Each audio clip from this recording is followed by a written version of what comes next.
Hello guys, in this video I am going to show you how to set notifications when friends are playing in the Battle.net application.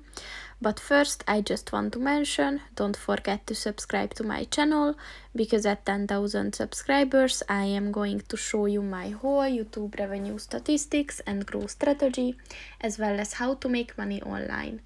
Let's jump into it. First of all, open the application on your phone.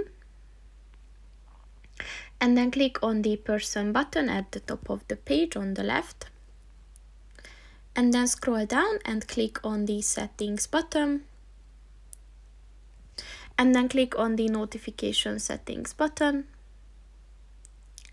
And here just look for the friends playing section, which will notify you when a friend launches a game. So you can set it to favorite friends, all friends or none. And you can also mute friends playing if you want to for 30 minutes, 1 hour, 8 hours and 24 hours. So yeah, just click on the one that you want to use, and that's pretty much it for this video, guys. See you in the next one. Goodbye.